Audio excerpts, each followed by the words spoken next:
All right, so we've been talking about the ongoing global vaccine apartheid for basically the entire period since the vaccines first came out. And we've been talking about this dynamic of how a lot of these wealthy Western imperialist countries like the United States and countries within the European Union have had ample access to the vaccines for a long time, while basically the entirety of the developing world has had damn near no access to the vaccines. And this has had very obvious catastrophic consequences. On the humanitarian side alone, we've had, hundreds of thousands of preventable deaths that have occurred in a lot of these populations simply because they haven't had access to the vaccines. On top of that, just the humanitarian side of it, we've also had the rampant spread of COVID around the world, which allows for new variants to emerge, like the current Omicron variant that we are experiencing right now. And so basically the solution that we have been pushing for throughout this entire process has been for the federal government, whether here in the United States or within the countries in the European Union, to basically strong arm these gigantic for-profit billion-dollar pharmaceutical companies to release the patents that they have on these vaccines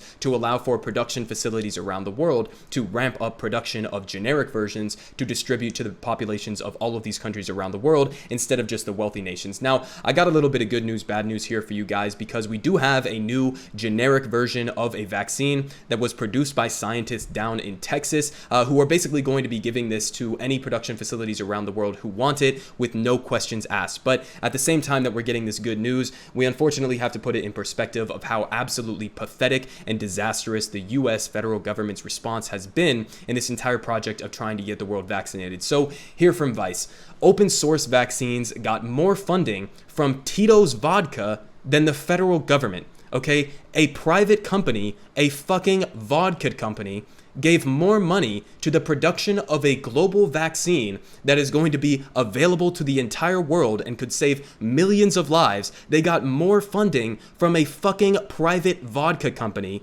than from the US federal government. It is just absolutely pathetic. And they put it in perspective here with some of the details, saying that with the Omicron variant spreading across the US at an unprecedented speed, medical experts have reignited their calls for mass producing patent-free COVID-19 vaccines to address the lack of widely available vaccines in low-income countries. But two scientists in Texas who have been successfully developed such a vaccine say their effort still hasn't received any funding from the world's richest countries, including the United States.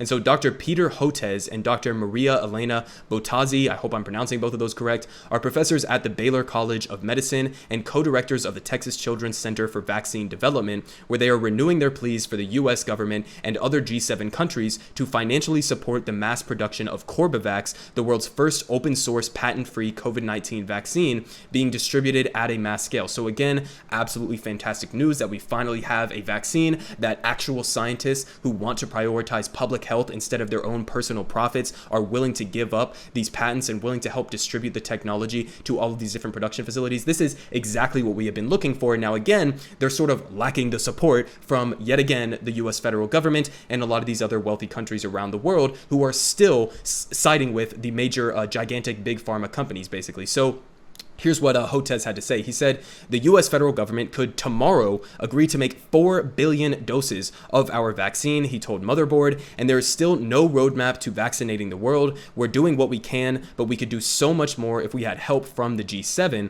And they say that the doctors helped create what they call a vaccine for all with recombinant protein subunit technology, a type of vaccine that has been used to treat hepatitis B for over 4 decades, and Cuba's Soberana O2, patented by the state-run Finlay Institute, relies on similar technology to combat COVID-19, and lower income countries are able to mass produce recombinant protein vaccines more easily than ones that rely on the newer technology like the Pfizer, BioNTech, the Moderna's mRNA designs, or the Johnson & Johnson's adenovirus vaccines. So you get what they're saying, right? Not only did they produce a vaccine that they are willing to give the technology to anybody who wants it right now, any countries around the world who want their technology, they're going to give it to them, no questions asked. But on top of that, they managed to intentionally design a vaccine that is easier for a lot of these maybe less equipped or under-resourced production facilities around the world to much more easily produce themselves. So it's like a double whammy great news that we have going on here.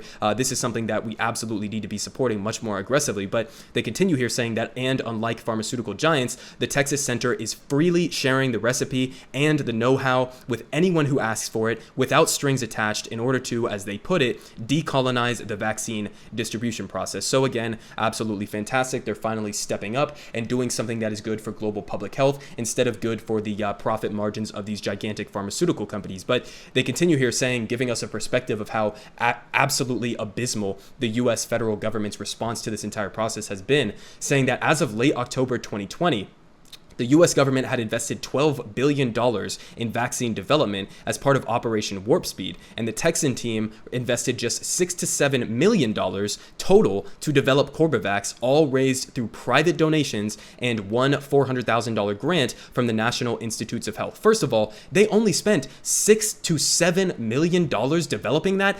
That is literally nothing, okay? We have a $778 billion military budget, okay? This is not even $1 billion. This is not even $100 billion or even $100 million. We're talking about less than $10 million to create this vaccine. Why the fuck were we not doing this at the beginning of the pandemic? Oh, that's right. We were doing this at the beginning of the pandemic because we have a Congress that is completely bought and controlled by the giant pharmaceutical companies. And so, of course, they chose to prioritize the development of profitable vaccines instead of ones that were significantly cheaper to produce and then also could have been distributed to the entire world to produce themselves. Okay, so just again, putting it in perspective, $6 to $7 million, and that's from mostly private donations with just $400,000 from the NIH, and that produced a vaccine that is now going to be available to the entire world, okay? Just putting it in perspective, this is just absolutely pathetic that they spent $12 billion on all these other vaccines when they could have just done this from the beginning. But they continued here with Batazi telling Motherboard that her team constantly sought government funding at all levels in 2020.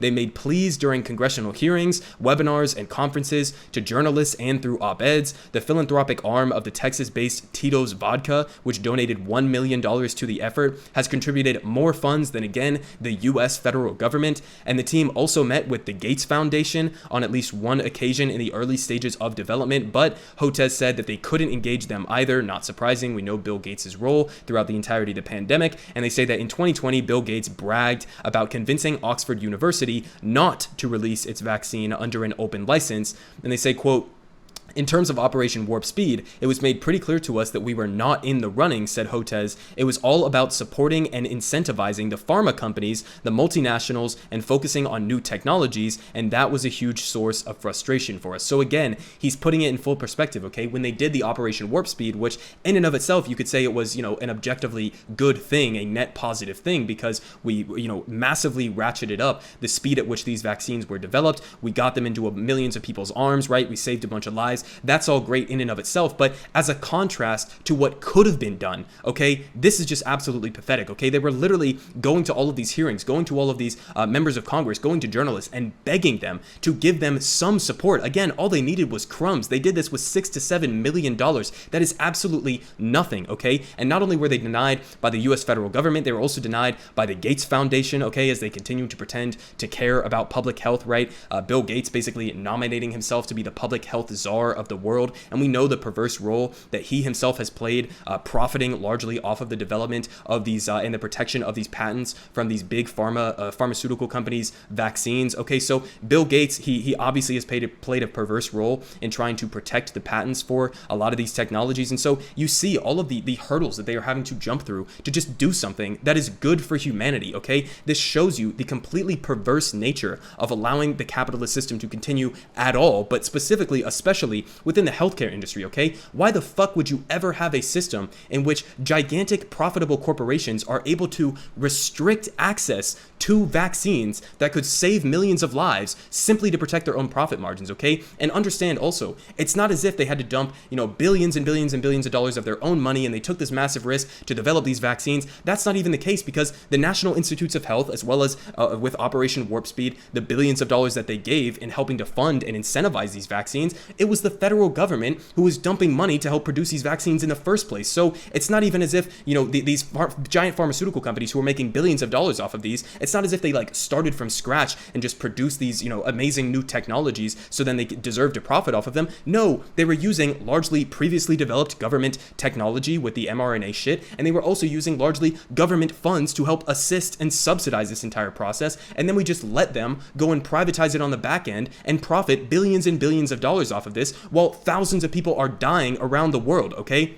It's just a completely pathetic example of exactly how perverse the nature of capitalism can be, especially in a pharmaceutical industry. Nobody should be profiting off of things that can save people's lives like this. It's just, absolutely disgusting at every level. But this also plays into another important part of this, which is, we talk about the lack of access for vaccines to the rest of the developing world and lower income countries, and that's a massive issue in and of itself. But also here domestically in the United States, we still have a massive distrust of the vaccines. Okay, we have millions of people who are not going to get these vaccines, and it's a question of whether or not we're even theoretically going to be able to get to the ideal number of vaccinated Americans at all, let alone get us to some sort of a herd immunity status or anything like that. But a big reason why a lot of Americans are hesitant to trust the medical establishment in this country, are hesitant to trust a lot of these institutions that are trying to tell people to get vaccinated, they're getting the conspiracy wrong, right? They're trying to identify the conspiracy with the vaccines as if the vaccines don't work, or that there's some sort of a fucking microchip within the vaccines, and that's why you shouldn't get vaccinated. But that's not the actual vaccine conspiracy. But the reason why those types of conspiracies are actually allowed to spread throughout a population, and why it's so easy for people to get tricked by those vaccine conspiracy theories, is because there are actual vaccine conspiracy theories that are going on, and that conspiracy is basically just capitalism. Okay, again, the actual conspiracy concerning the COVID vaccines is not that they don't work or that they have microchips in them. It's that you have a handful of gigantic billion-dollar profitable corporations who have been restricting access to the vaccines in order to make billions and billions of dollars by basically allowing mass death to occur around the world. Okay, that's the actual COVID vaccine conspiracy. The conspiracy is that we should have been pushing for something like the Corbavax global, people's vaccine from the fucking beginning. We never should have allowed a lot of these companies to make any money off of it in the first place, and we still shouldn't be. So, at the end of the day, credit to these scientists, massive credit to these scientists for actually taking the steps necessary and putting in the fucking work to make this vaccine that is easier for a lot of these, global production facilities to make in the first place, because of the types of technology that they decided to use in producing this in the first place. So absolute geniuses, and massive credit to them for doing this project in the first place, not expecting to make any money off of it. But listen, that should be the bare fucking minimum. That should be what it means to address a pandemic. That should be what public health is for. It should inherently be for public health, not for profits. Okay, so again, this is just a massive lesson in what we got wrong at such a fundamental level in this country, and that is allowing capitalism and allowing the profit motive to dictate how we have handled this. It has been an abject failure, both from an international perspective in trying to get the global populations vaccinated, but also even from a domestic perspective in allowing a lot of these COVID vaccine conspiracies to continue perpetuating themselves. It's because we do have a massively corrupt medical establishment and big pharmaceutical industry in this country that is fucking people over on a regular basis.